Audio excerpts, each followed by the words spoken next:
Les Congolais doivent-ils choisir aller vers le suicide collectif ou se révolter tant au niveau citoyen, c'est-à-dire insurrectionnel, et ou militaire, coup d'État militaire salutaire? C'est tout le questionnement.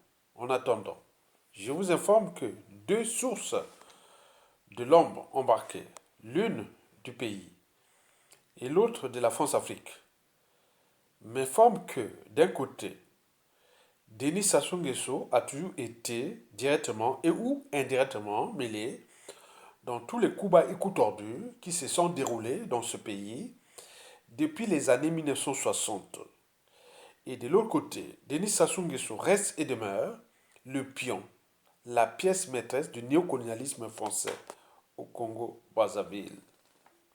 Alors, questionnement.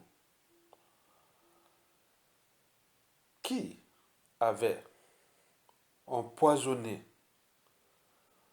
en 1972 le premier président du Congo, élu au suffrage universel indirect, le président Philbert Yulou, mort en Espagne ou assassiné en Espagne en 1972?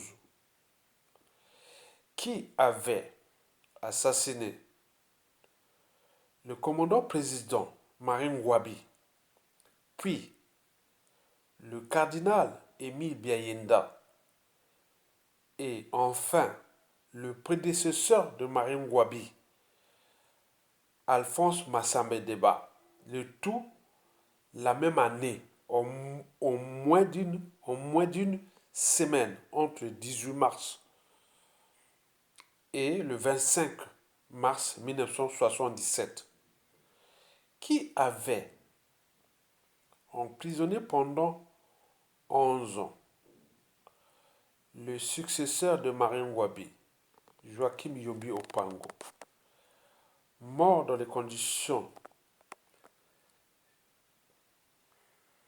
problématiques en 2020 sous couverture de Covid-19, qui avait fait la guerre à un président élu démocratiquement au Congo au suffrage universel direct en 1992, le professeur Pascal Lissouba, paix à son âme, qui a emprisonné depuis juin 2016 le président élu démocratiquement en 2016, le général Jean-Marie Michel Mokoko, qui est toujours en prison. Qui a assassiné Guy Brice Kolela, qui serait lui aussi également élu au présidentiel dernier de mars 2021? Ça fait beaucoup.